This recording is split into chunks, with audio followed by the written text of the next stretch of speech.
မဖြူရဲ့ပထမဆုံးက2003ခုနှစ်တုန်းကလုံးဝမသက်ဆိုင်တော့ပါဆိုတဲ့ခွေနော်အဲ့တော့ကျွန်တော်စကလုံးလာလာလေးရွေးတာလုံးဝမသက်ဆိုင်တော့ပါဆိုတဲ့ဖြူဖြူကျော်သိရင်ကိုအခုဒီနေ့ဖြူဖြူကျော်သိရနေ time travel လုပ်ပြီးတော့ပြန်သွားလို့ရရင် advice ပေးလို့ရရင်ဘာများပေးချင်လဲကိုရဲ့မိကုံဖြူညာကြီးစဉ်းစားကြည့်မိရပေါ့နော်ပေးချင်တဲ့ advice တွေရှိတယ်ဆိုပေမဲ့နောက်ဆုံးပြန်အနှစ်ချုပ်လိုက်တဲ့ခါကြလို့ရှိရင်ဘာမှမပေးချင်တော့ဘူးပြန်ဖြစ်သွားတယ်ထူးဆန်းတယ်တိလားအဲ့လိုပဲတို့လေတခါကြလို့ရှိရင်အော်ငါဘလို့လုပ်ခဲ့ရင်ကောင်းသားငါဘာလုပ်ခဲ့ရင်ကောင်းသားဆိုပြီးတော့လူတွေမှာစဉ်းစားမိတဲ့ချိန်ရှိတတ်တယ်လीနော်ဟုတ်တယ်မလားနောင်တရလို့ပဲဖြစ်ဖြစ်နောင်တရတာမဟုတ်ရင်တော့မှပိုတစ်ခုခုကောင်းတာလေးတစ်ခုခုများဖြစ်မလားဆိုတဲ့ဟာမျိုးနဲ့ပေါ့စဉ်းစားတတ်ကြတယ်လीနော်ဆိုတော့ဖြူလဲစဉ်းစားကြည့်တယ်ငါလုံးဝမသက်ဆိုင်တော့ပါဆိုတဲ့ကောင်မလေးကိုငါအခုဖြူကျော်သိန်းအနေနဲ့ငါဘာ advice ပေးမလဲဆိုတဲ့အခါကျတော့ဖြူ process လိုက်ပြောပြလိုက်မယ်နော်ဟုတ်ပြီငါဒီ advice လေးပေးကြည့်မယ်ပေါ့အဲ့ process ကဘာလဲဆိုတဲ့အခါကျတော့အော်နင်ဒီထက်ပိုပြီးတော့ညံကောင်းခဲ့တဲ့နဲ့ဒီထက်ပိုပြီးတော်ခဲ့တဲ့နဲ့ဒီထက်ပိုပြီးလဲခဲ့တဲ့နဲ့ပေါ့နော်ပြီးတဲ့အခါကျတော့ဒီလောက်ကြီးသဘောမကောင်းခဲ့တဲ့ဘူးပေါ့နော်အဲ့လိုလေးစဉ်းစားမိတာလေး၄ချက်ရုပ်တရက်ထွက်လာတာရှိတယ်ဒါပေမဲ့ပြန်တွေးကြည့်တယ်ဟုတ်ပြီအဲ့ဒီ၄ချက်ထဲကပေါ့နော်ဒီထက်ပိုပြီးတော့တော်ခဲ့တဲ့နဲ့ဒီထက်ပိုပြီးညံကောင်းတဲ့နဲ့ဆိုတာလေးကတပိုင်းဒါ better version လုပ်ဖို့အတွက်အများကြီးကောင်းတယ်လीနော်ဒါပေမဲ့ဟိုဘက်နှစ်ခုပေါ့ဒီထက်ပိုပြီးလဲခဲ့တဲ့နဲ့ဒါလောက်သဘောမကောင်းခဲ့တဲ့ဘူးဆိုတော့ဥစ္စာကိုတွေးကြည့်လိုက်တဲ့ခါကျတော့အဲ့ဒါဆိုလို့ရှင်လေဒီနေ့ဖြူကျော်သိမ်းဖြစ်နေမှာမဟုတ်ဘူး no yeah ဆိုတော့လူတစ်ယောက်ကသူ့ရဲ့ combination သူ့ရဲ့ quality သူ့ရဲ့ဒီ mixture ကလေသူ့ဟာနဲ့သူဘာဖြစ်လာမယ်ဆိုတဲ့ဥစ္စာကရှိပြီးသားလို့ထင်တယ်ဖြူဒါအဲ့ဒီ၄ခုကိုပြောင်းလဲခဲ့မယ်ဆိုလို့ရှိရင်လေဒီနေ့ပြည်သူနဲ့အတူတူရက်တည်နေတဲ့ဒီနေ့နောက်ထပ် version တစ်ခုပြောင်းသွားတဲ့ဖြူကျော်သိန်းပုံစံဖြစ်ချင်မှဖြစ်လာမှာပေါ့နော်ဟုတ်တယ်မလားသူ့ရဲ့ပါဝင်ရမယ့် proportion နဲ့သူ့ဟာနဲ့သူဖြစ်ပြီးတဲ့ခါကျတော့ဒီလူအဖြစ်လာတာပေါ့နော်ဆိုတော့အဲ့တော့ပြန်တွေးကြည့်လိုက်တဲ့ခါကျတော့အဲ့ဒါဆိုရင်ငါဘာအကြံပေးမှာလဲပေါ့အဲ့မှာရင်ပြန်စဉ်းစားမိတော့ဟင်းဘာမှမပေးတော့ပါဘူးဒီတိုင်းပဲကောင်းပါတယ်ပေါ့နော်အဲ့တော့ဒီအသက်အရွယ်မှာအဲ့ဒီတုန်းက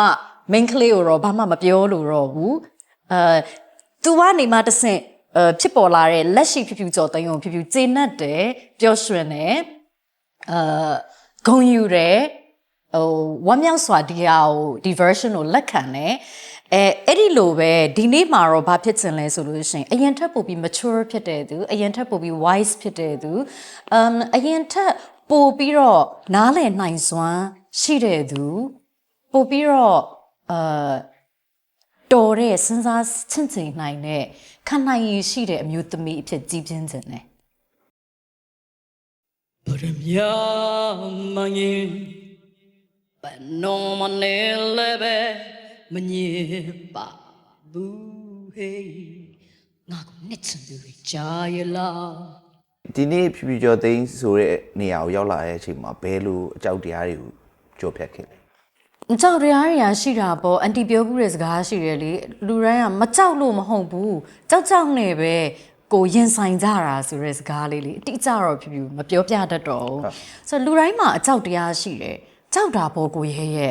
ဒါပေမဲ့အဲ့ကြောက်တဲ့အရာကိုပဲမှန်တာကိုရွေးချယ်ပြီးတော့ရင်ဆိုင်ပြီးတော့ရပ်တည်တယ်ဆိုတာကိုကတတ္တိတတိုင်းတောင်းလို့ဘလို့ပဲပြေလဲပဲမလဲပါဘူးဟေးငါတို့ကလက်ချင်သူရတိုင်းလား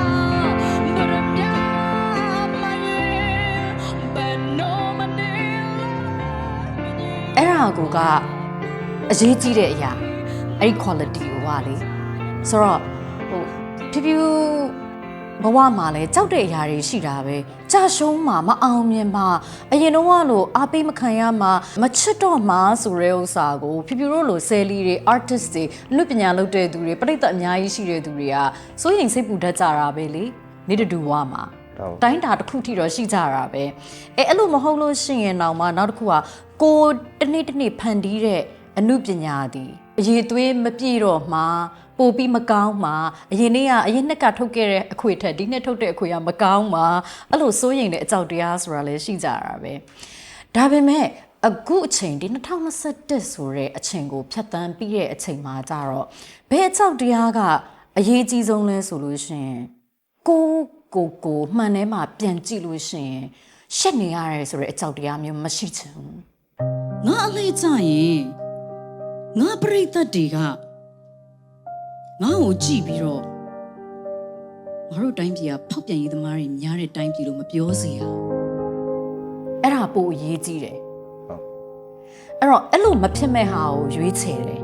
အဲ့လိုရွေးချယ်တဲ့အတွက်ကြောင့်နောက်ကြောက်တရားတွေကိုရင်ဆိုင်ရသေးတာပဲစိုးရိမ်မှုတွေကိုရင်ဆိုင်ရသေးတာပဲခက်ခဲမှုတွေကိုရင်ဆိုင်ရသေးတာပဲဖြူဖြူတို့မြန်မာပြည်မှာကြတော့လေဖြူဖြူတို့ကဒီမြန်မာပြည်မှာမွေးကြတယ်ကြီးပြင်းကြတယ်ဒီမှာရှင်သန်ရတယ်ဆိုတဲ့အတွက်ကြောင့်လူတွေကထင်ကြတာလူတစ်ယောက် personal နဲ့ဒီ political နဲ့ကဘာမှမဆိုင်ဘူးလို့ထင်ကြမဟုတ်ဘူးလေနော်နိုင်ငံရေးရဲ့လို့မဟုတ်ဘဲနဲ့နိုင်ငံရဲ့အရေးကနိုင်ငံသားတိုင်းရဲ့ဘဝတွေမှာပတ်သက်မှုရှိတယ်ဘဝတစ်ခုချင်းစီဘလောက်ထိသွားနိုင်တယ်ဘလောက်ထိမြင့်နိုင်တယ်ဘလောက်ထိလွတ်လပ်တယ်ဘလောက်ထိကိုယ့်ရဲ့အိမ်မက်တွေကိုအကောင့်ထဲပေါ်ခွင့်ရှိတယ်ဆိုတာအဲ့ဒီနိုင်ငံရဲ့နိုင်ငံရေးနိုင်ငံအရေးအခြေအနေတွေအဲ့ဒါတွေ ਨੇ အများကြီးသက်ဆိုင်တာဆိုတော့ခုနကလို့ပြောရလို့ရှိရင်ဖြူဖြူမှာအရင်နှုံးကအောင်မြင်တော့တဲ့အခုမအောင်မြင်တော့မှကြောက်တယ်ဆိုတဲ့ဟာလည်းအရေးကြီးတဲ့အရာမဟုတ်တော့ဘူးအရင်တော့ထုတ်တဲ့တခြင်းတွေအခုတခြင်းကလူအားမပေးတော့မှဆိုတာအဲ့ဒါလည်းအဓိကမဟုတ်တော့ဘူးဖြူဖြူအတွက်အရေးကြီးတာကငါတနေ့ကြလို့ရှိရင်ငါအဲ့ဒီဟာတွေနဲ့လက်ဆွဲနှုတ်မဆက်ချင်ငါရဲ့ပရိသတ်တွေရဲ့ဘဝကိုဒုက္ခပေးထားတဲ့အများကြီးကိုတတ်ထားတဲ့သူတွေရဲ့အောက်မှာငါအဲ့ဒီပတ်စံတွေအများကြီးကိုယူပြီးတော့ VIP လို့တထင်းမကြီးလို့နေပြီးတော့ဒါကိုမတတိစရာကြီးပေါ့နော်အဲ့ဒါကိုလုံနေရတဲ့သူမဖြစ်ချင်ဘူးအဲ့ဒါဖြစ်မှာကြောက်တယ်အဲ့ဒါဆို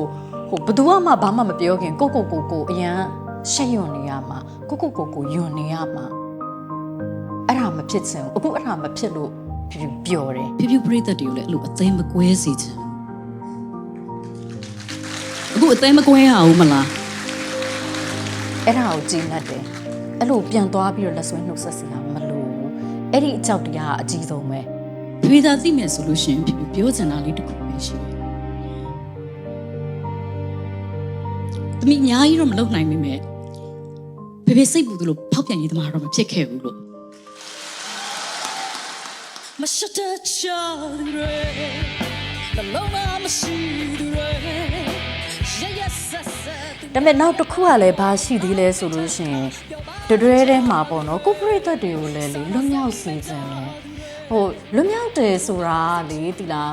ဖြူတို့လိုနိုင်ငံမျိုးမှာတော့ဒီလွတ်လပ်တဲ့တရားမျှတမှုရှိတဲ့အနေအထားကိုရောက်တော့မှဒါ 100% လွတ်မြောက်တာလို့ပြောရမယ်တပိုင်းရှိသလိုတကယ်တမ်းကျတော့လူတဦးချင်းစီရဲ့လွတ်မြောက်မှုဆိုတာလေကိုယ့်ရဲ့ mindset ထဲမှာလည်းရှိတယ်ဘလောက်ပဲအရာကချုပ်ကင်တားဆီးထားသည်ဖြစ်ပါစေကိုယ့်ရဲ့အုံနှောက်ကိုယ့်ရဲ့စိတ်ဓာတ်ကလွတ်မြောက်တယ်ဆိုလို့ရှိရင်ကိုကအတိုင်းတာတစ်ခုတည်းလွတ်မြောက်တယ် Where millions of people don't have basic human rights or have the minimal freedom to discuss about this ဒါပေမဲ့အဲ့ဒါဒီကောင်းတဲ့ society တွေမှာပဲအဲ့လိုတွေးနိုင်တာလေနော်ဟုတ်တယ်မလားတကယ်တမ်းအခုလိုမျိုးကိုမြန်မာပြည်လိုမျိုးထောင်ကြီးလိုပဲပိတ်လောင်ခံထားရတဲ့တိုင်းပြည်မျိုးမှာကြတော့ဘလောက်ပဲအတွေးခေါ်လွတ်မြောက်သည်ဖြစ်ပါစေစိတ်ပိုင်းဆိုင်ရာလွတ်မြောက်သည်ဖြစ်ပါစေလူတွေကလောင်အိမ်ထဲမှာထည့်ထားခံရတဲ့ငှက်ကလေးတွေလိုပဲလေပြင်ုံထွက်လာလို့မရဘူးကို freedom of speech ဆိုတာမရှိရင် freedom of art freedom of creation ဆိုတာမရှိဘူးဖြူ freedom of creation မလုပ်ရမှာကြောက်တဲ့ artist တယောက်အနေနဲ့ freedom of speech မရှိတဲ့အရက်ဒေတာမှာဘယ်တော့မှ artist အစစ်တွေကရရှိရှင်သန်နိုင်ခွင့်မရှိဘူးသူတို့တွေကရှင်လျက်နဲ့တည်သွားရတယ်အခုဆိုအထဲမှာကိုယ်တငယ်ချင်းမိတ်ဆွေရှိကြရတယ်လေသူတို့တွေလည်းဖန်တီးချင်ကြမှာပဲသူတို့ပြောချင်တဲ့စကားတွေရှိမှာပဲဒါပေမဲ့အဲ့ဓာတွေကိုဖန်တီးလိုက်ပြောလိုက်ပြီးသူတို့အိမ်မှာပဲကိုယ့်ဟာကိုယ်စိုးနေရမှာ အပြင်ထုတ်ပြီးပြိသက်ကိုစူပြလိုက်တာနဲ့သူတို့အဖမ်းခံရမှာလေဖြူဖြူတို့လို့ဒီလိုထွက်လာပြီးဒါမျိုးတွေစူပြလို့ရမှာမဟုတ်တာဖြူဖြူသာဒီလမ်းကိုမရွေးချယ်ခဲ့ဘူးဆိုလို့ရှိရင်မငိုနေတဲ့တခြင်းကိုလည်းပြိသက်တွေကကြားရမှာမဟုတ်ဘူးဖိဖိစကားတခြင်းကိုလည်းကြားရမှာမဟုတ်ဘူးကောက်ရုံးကြီးတခြင်းကိုလည်းတူတူဆိုလို့ရမှာမဟုတ်ဘူးသူမတခြင်းကိုလည်းအတူတူခံစားရမှာမဟုတ်ဘူးဒီတခြင်းတွေကိုဖြူဖြူအထဲမှာရေးပြီးတော့ကိုယ့်အိမ်ထဲမှာပဲတူတူတိတ်တိတ်လေးတီးပြီးတော့ပဲပြီးသွားမှာဆိုအဲ့ဒါအရန်ကြောက်ဖို့ကောင်းတယ်အဲ့ဒါကိုကြောက်တယ်အဲ့ဒါမဖြစ်ချင်ဘူးအခုအဲ့လိုမဖြစ်ဘူးဟုတ်အဲ့ဒါကျင်းနေတယ်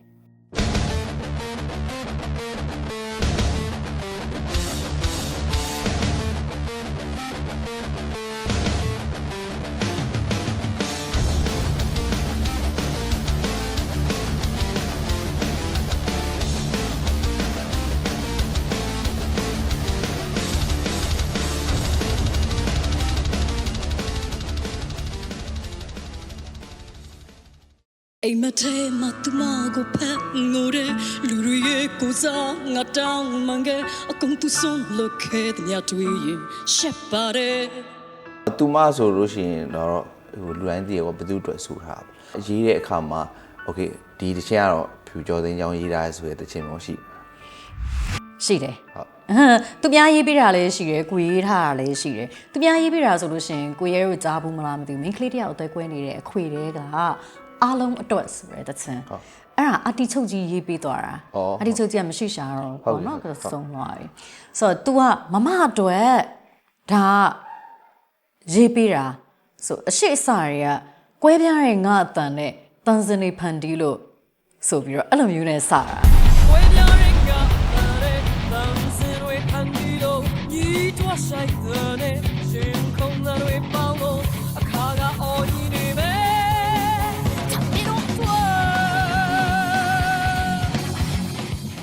သူ့ရဲ့ music structure ဒီလေထူးခြားတယ်တကယ် rock တကယ် metal အဲ့လိုပုံစံမျိုးသွားတာပေါ့နော်ဆိုတော့အဲ့ဒါဒီဖြူဖြူအတွက်တည်ပြီးတော့ဖြူဖြူကြော်သိန်းဆိုတဲ့အဆိုတော်အတွက်ကိုရေးပေးတာအာတီချုပ်ကြီးရေးပေးတဲ့တချင်အဲ့ဒီခွေထဲမှာဖြူထည့်ခဲ့တယ်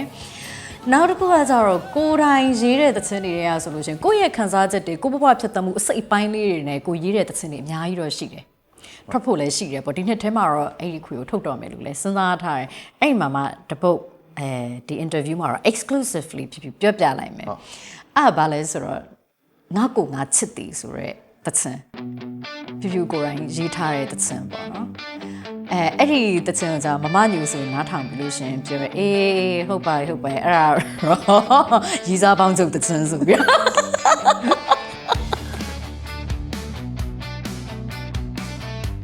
ရှင်းတွေကိုဖန်တီးတဲ့အခါမှာဝမ်းနဲ့စိတ်ပြည့်စရာကောင်းတဲ့အရာတွေကပိုပြီးတွန်းအားပေးတာဒါမှမဟုတ်ပျော်ရွှင်တဲ့မှုမျိုးကပိုပြီးတော့ကိုယ်တွန်းအားပေးတာ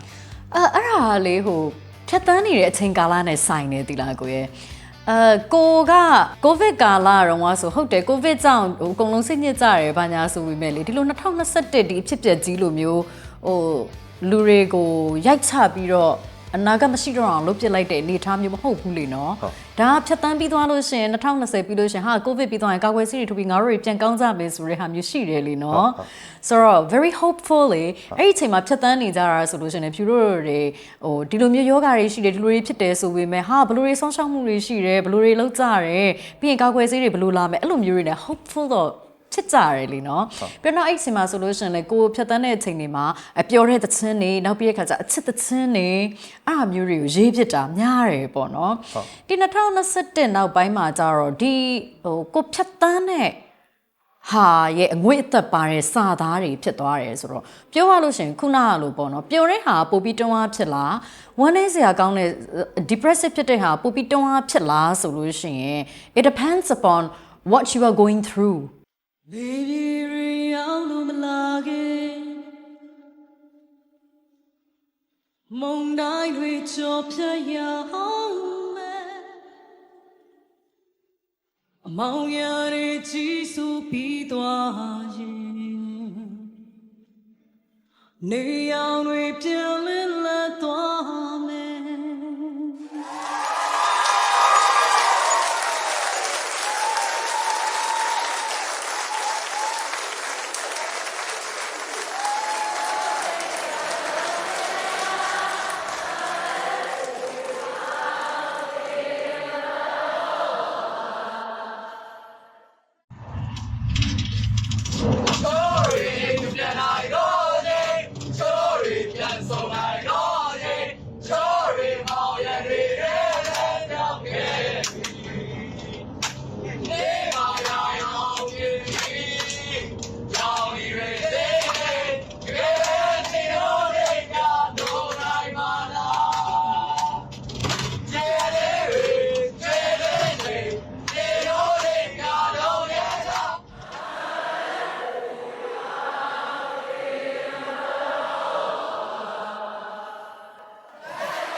တချို့တွေမောင်ရတွေတဲ့လမ်းပြောက်ခဲ့